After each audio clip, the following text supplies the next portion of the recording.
Bien, señores, miren, hoy se cumple 21 años de la muerte del expresidente Joaquín Balaguer.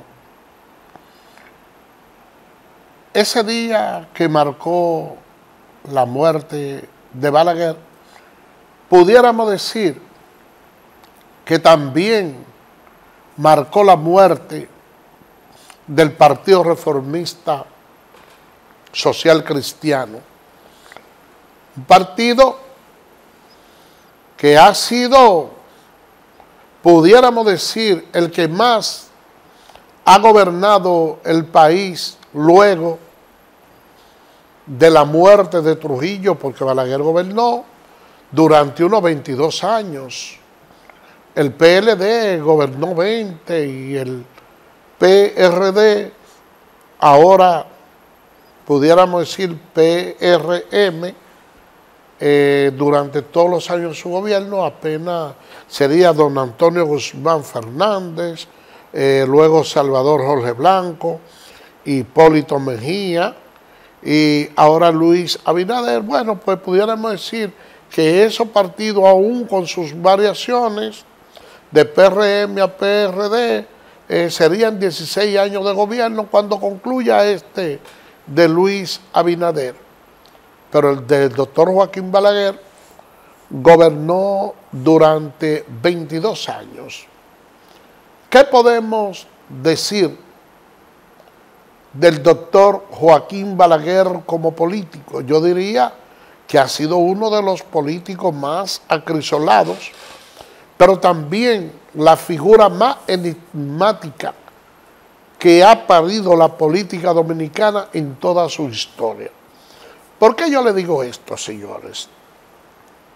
Porque el doctor Joaquín Balaguer estuvo desde el gobierno de Rafael Leónidas Trujillo.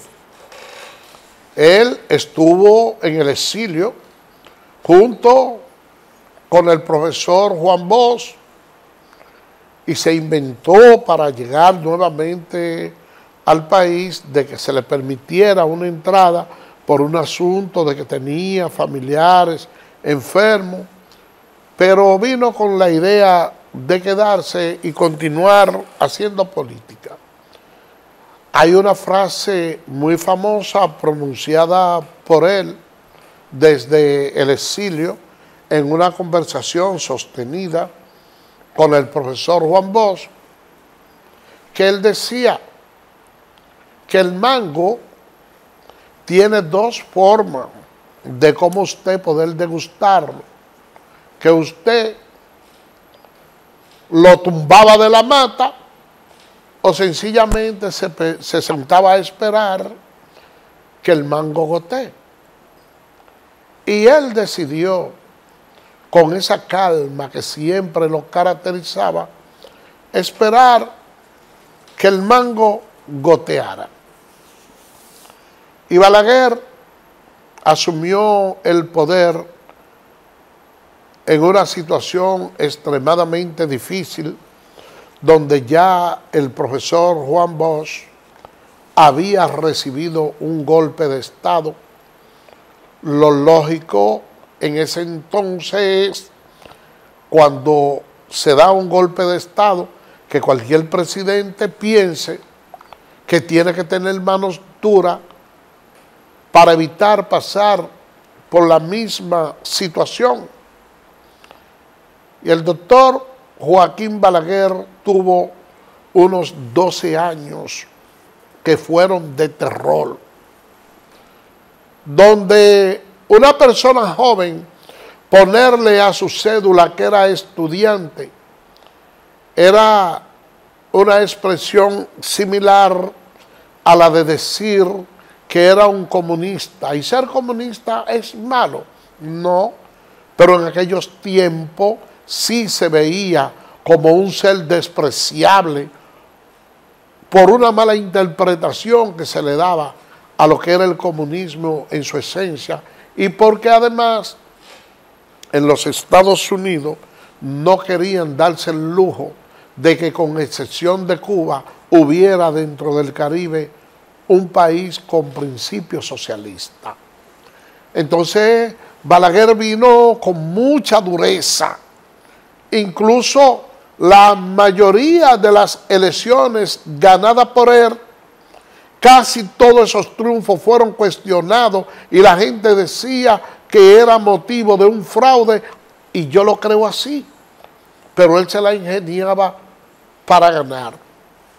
Llega un momento en que el doctor Joaquín Balaguer pierde la presidencia en el año 1978, donde el presidente don Antonio Guzmán le ganó las elecciones. Entonces el país comienza a trillar un nuevo sendero, y ahí es donde verdaderamente comienza la vida democrática de la República Dominicana.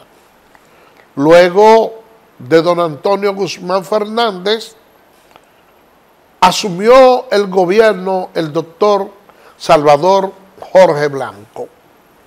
Durante ese periodo hubo una situación de recesión económica bastante grande y hubo que realizar un acuerdo con el Fondo Monetario Internacional, y fruto de ese acuerdo, para el gobierno poder salir a flote e impulsar las políticas sociales, hubo que realizar una reforma económica.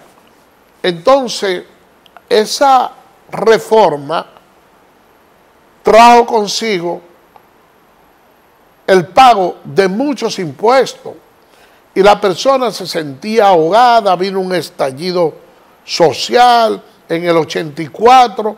El caso es que hubo una serie de problemas que permitieron que el doctor Joaquín Balaguer volviera a asumir la presidencia de la República.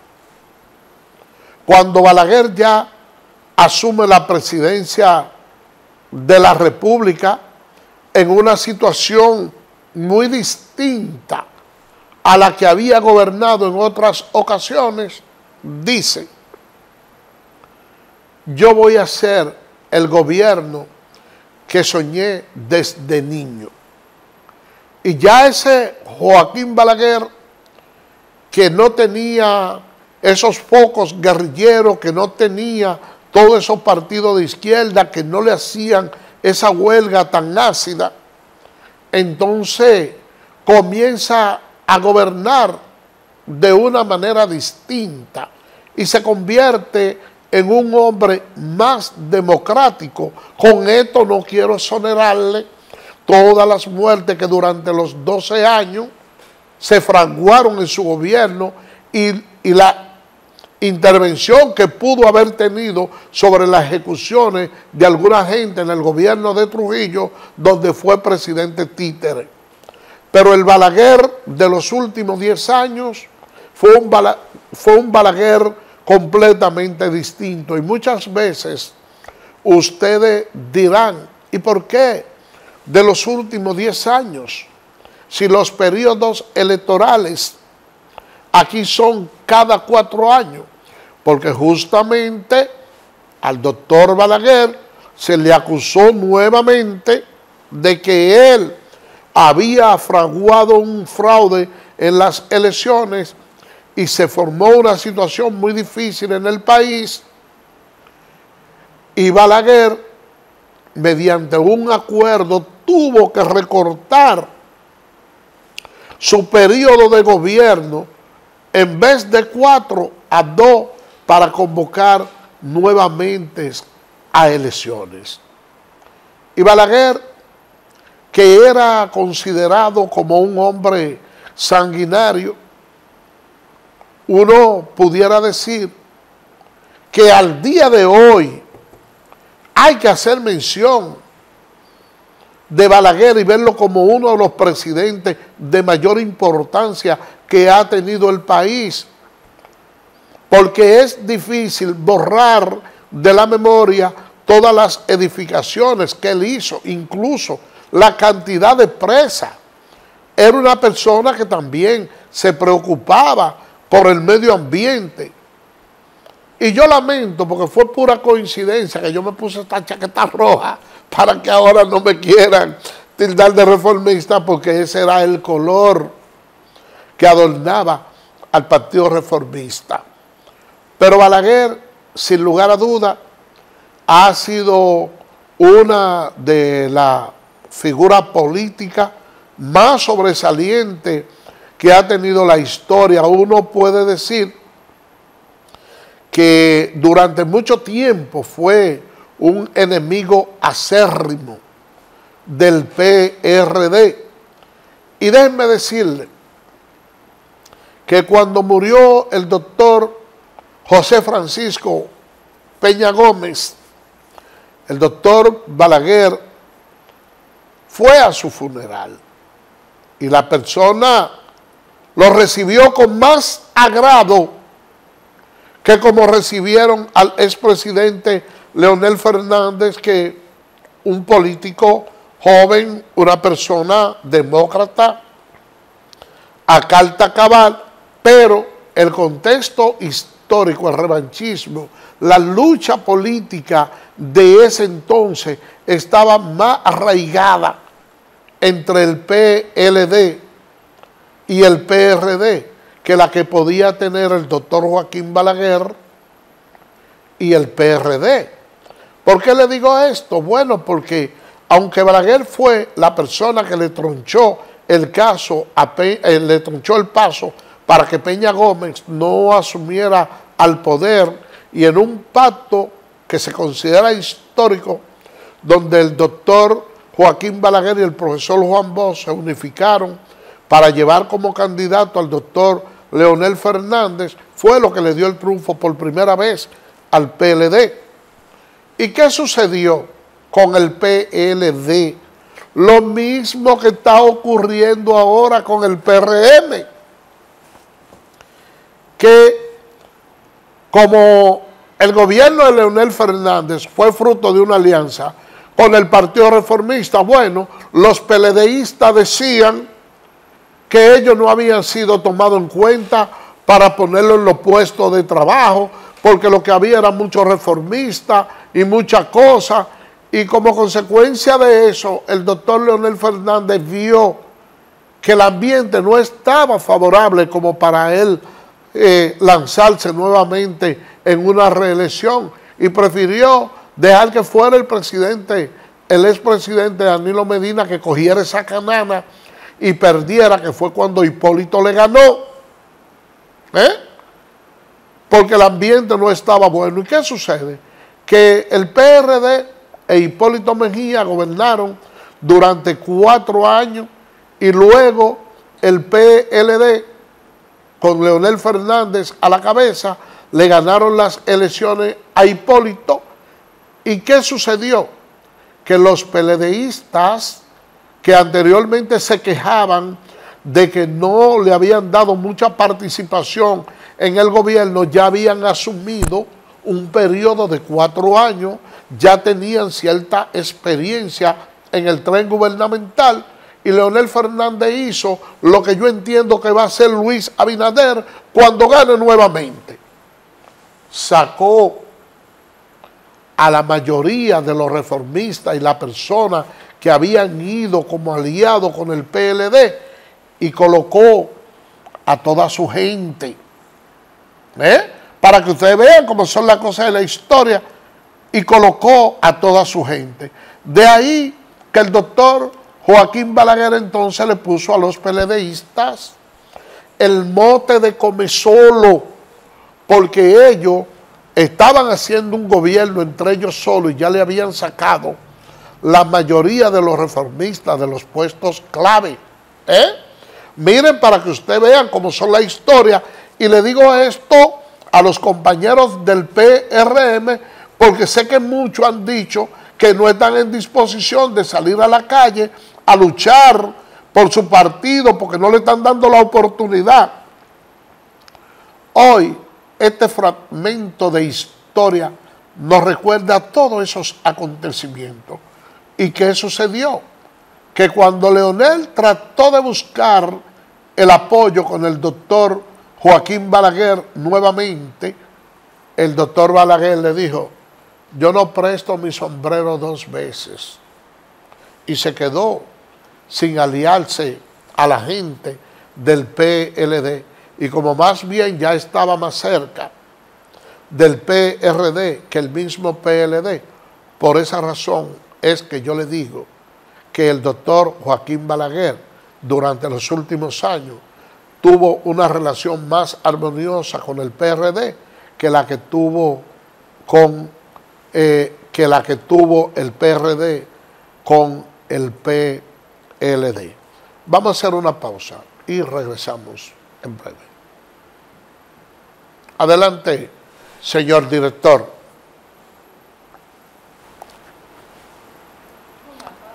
Ya está bien.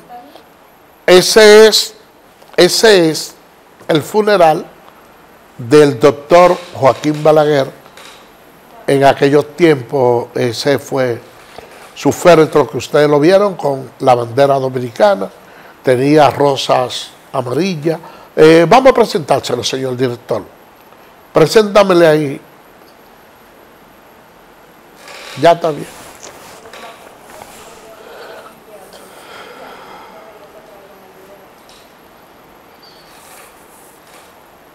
Ese, señores, era el féretro del doctor Joaquín Balaguer del año 2002. Que viva la tecnología, señores. Había un tiempo en donde todas esas imágenes no podían grabarse. Ahora sí, nos vamos a la pausa y regresamos en breve.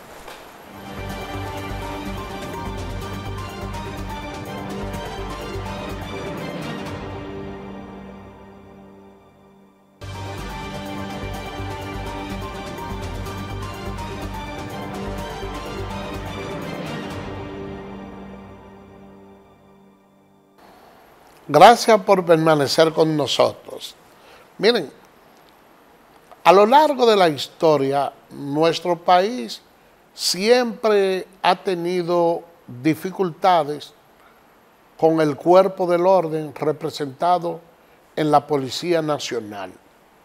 Pero en los últimos tiempos las cosas se han agudizado mucho más, porque anteriormente la policía se le daba mucho poder para imponer el orden y ellos abusaban, pero en su estructura de lo que era trabajar con ciertos niveles de moralidad, con eso no teníamos queja con la represión, pero en la medida que han ido pasando los tiempos, uno ha visto que ese cuerpo policial se ha estado corrompiendo. Y el presidente Luis Abinader ha hecho un esfuerzo para tener una policía moderna y va a participar en la graduación de 750 agentes del orden. Señor director, ayúdenos con las imágenes. Con estos 757 rasos que hoy reciben sus certificados, suman 1.110 los agentes policiales que se han formado mediante este programa en Derechos Humanos y Convivencia Ciudadana. Un programa de formación que forma parte de la reforma policial que impulsa el presidente Luis Abinader. Y buscamos así asegurar que el cuerpo policial pueda cumplir con su función de servir a la comunidad, de proteger a las personas en el marco estricto del respeto a los derechos humanos, a los valores democráticos, al Estado de Derecho y el fomento de una cultura de paz, de manera de que puedan realizarse adecuadamente las tareas que le asigna la Constitución y las leyes. Este programa complementario se va a ampliar. Tuvimos que recurrir a llamar a la ADRU, a la Asociación Dominicana de Rectores de Universidades. 13 universidades, 13 acudieron al llamado, firmamos el convenio y ya se facilitaron 110 profesores de las universidades y se está trabajando en el programa a nivel nacional con las universidades. Ya eso está hecho, está trabajado todo el proceso y desde que llegue el primer desembolso comenzamos a trabajar en todo el país de manera simultánea. Esos conocimientos y destrezas nos servirán día a día en el desempeño de nuestras labores en los distintos sectores sociales donde nos encontremos. Así colocaremos a la institución en el lugar que merece. En el curso complementario se abordaron temas relativos a habilidades personales e interpersonales como el autoconocimiento, autocontrol, inteligencia emocional, comunicación asertiva y manejo de conflictos, entre otros. Seguiremos comprometidos con los objetivos trazados por usted para impactar a todos los hombres y mujeres de nuestra institución. Graduandos, les exhortamos a interiorizar y poner en práctica lo que reza en la frase siguiente. La nación está obligada a conservar y proteger por medio de las leyes sabias y justas la libertad personal, civil e individual, así como la propiedad. Miren, ustedes pueden ver ahí, yo veo muy loable. Miren la cantidad de personas que se están graduando ahí, muchachos jóvenes, que se pretende tener una policía moderna con ciertos niveles ya de sabiduría, de trato con la gente, relaciones humanas, que es la única parte que yo he entendido que probablemente ha faltado, que para despojar esa ideología antigua que tiene la policía, para mí lo más idóneo sería que inclusive esos que están graduados, no ligarlo con aquellos viejos zorros que están cargados de maña y que tienen ya esa mala actitud de hacer cierto concierto con la delincuencia, sino que esa policía como que se vayan depurando en cuarteles especiales, si es posible hasta con un nuevo uniforme para evitar la contaminación de ellos. Y cambiando de tema, señores, fue aplazado para el domingo la medida de coerción que se le sigue en el caso del mayor clásico. Señor director, ayúdenos con las imágenes.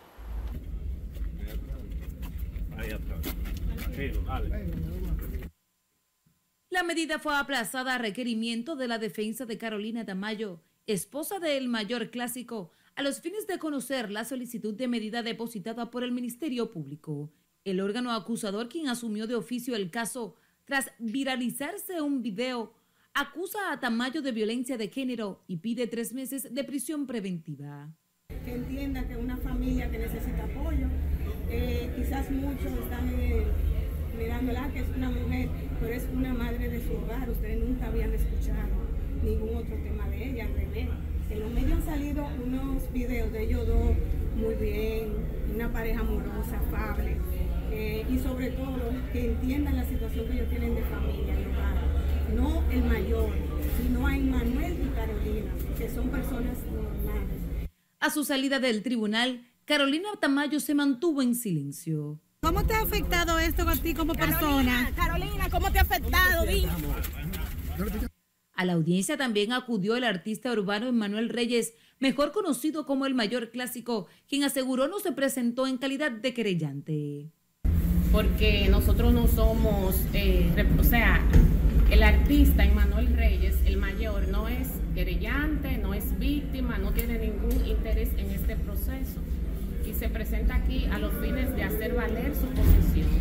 Ese pedimento lo hizo la licenciada Dilcy Hernández, que representa a Carolina, y nosotros no nos oponemos.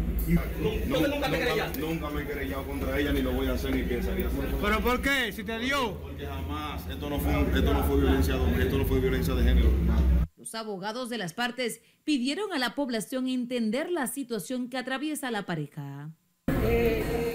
Miren, de esa pareja se ha dicho que ellos han tratado y no han podido tener un hijo biológico, aunque han criado uno, que supuestamente se ha descubierto que él tiene un hijo en la calle y ese estado de frustración fue que la llevó a ella a cometer la acción por la cual está detenida, pero nada, él dice que no se está querellando y es muy probable que ahorita ella salga sin ningún tipo de problema porque así es que funcionan las cosas en nuestro país.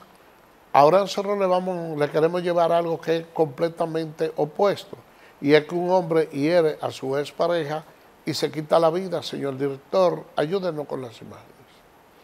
Un hombre intentó matar a su expareja mientras la dama trabajaba en un centro educativo privado del municipio de Los Alcarrizos en Santo Domingo.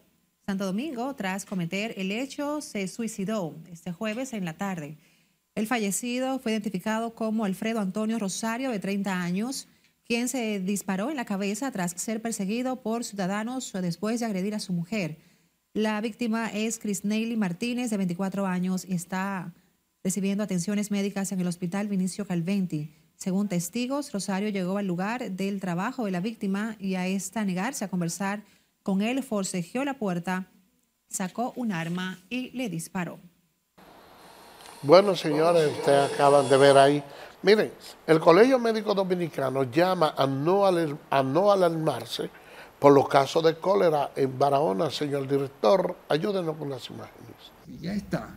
Usted no hace nada con alarmarse. En ese sentido, el presidente del Colegio Médico, doctor Zenén Cava, recomendó a las autoridades de salud ampliar el cordón sanitario para evitar expansión de la mortal afección. Hay que volver a colocar en todos los restaurantes, en todos los paradores de las carreteras, jabón y agua, y anuncios que conminen a las personas a lavarse las manos. También el presidente de la Asociación Nacional de Clínicas dijo que hasta el momento no tienen reportes de casos a nivel privado, pero recomendó redoblar los cuidados preventivos. Vayan a su médico de su confianza, o que vayan al hospital, o que vayan a la clínica, pero que no se descuiden con esa situación, ni dejen que tome cuerpo la deshidratación, que es la que hace perder el paciente. El médico pediatra indicó a los padres servir el agua que van a ingerir sus niños. Hierva el agua para preparar sus alimentos y que dure de 15 a 20 minutos y que no se la dé, no quiero decir que los acueductos y las cosas de aquí tengan problemas, no, lo que estoy evitando problemas, porque con esa medida tan simple, con eso, el microorganismo se muere, se mata. La mayor precaución deben tener las personas en la cocción y consumo de los alimentos. Decirle a la gente que consumir alimentos en las calles no es adecuado. Esos alimentos pueden estar contaminados. Los vendedores cogen esos alimentos con la mano, los acotejan y se lo pasan también a los clientes con la mano. Señores, y hay una noticia bastante lamentable, y es que un joven de 14 años que aparentemente tiene problemas mentales, un enajenado mental, mató a su madre a machetazo en Asua.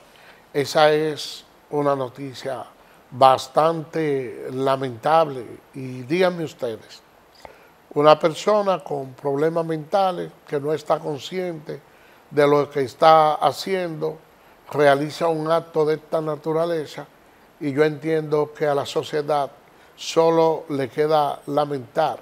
Es una lástima que en nuestro país los enajenados mentales no tengan una mayor atención por parte del Estado, que desde hace mucho tiempo hemos venido padeciendo de todos esos problemas. Señores, por el día de hoy hemos concluido. Solo nos resta darle las gracias por la atención dispensada durante toda la semana, por lo que lo invitamos para que el próximo lunes estemos nuevamente con otra entrega más de Tu Espacio Yo Te Escucho. Así que, bye bye.